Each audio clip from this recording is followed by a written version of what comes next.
Karibu Makumba International News kwa habari za kimataifa, siasa, uchumi pamoja na teknolojia.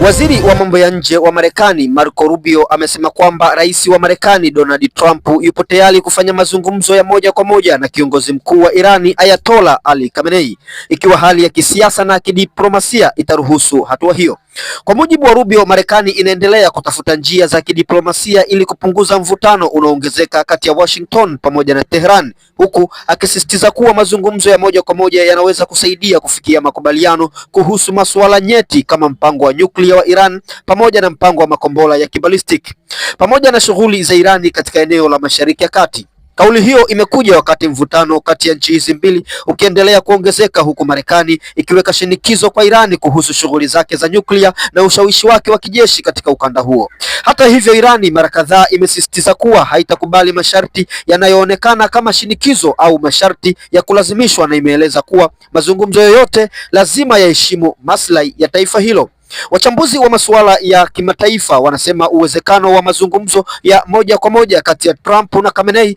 unaweza kuwa hatua muhimu katika kupunguza mvutano au kufungua njia mpya ya makubaliano ikiwa Marekani ataonesha nia ya mazungumzo na kutumia heshima badala ya vitisho. Lakini bado kuna vikwazo vikubwa vya kisiasa na kihistoria vinavyoweza kuathiri mchakato huo, hasa kuwepo kwa taifa la wavamizi Israel ambalo halitaki kuwa na makubaliano yoyote baina ya Marekani na Iran. Basi endelea kufuatilia mgogoro huu wa Mashariki ya Kati kutoka hapa Makumba International News, sehemu ambayo utapata habari za kimataifa, siasa, uchumi pamoja na teknolojia.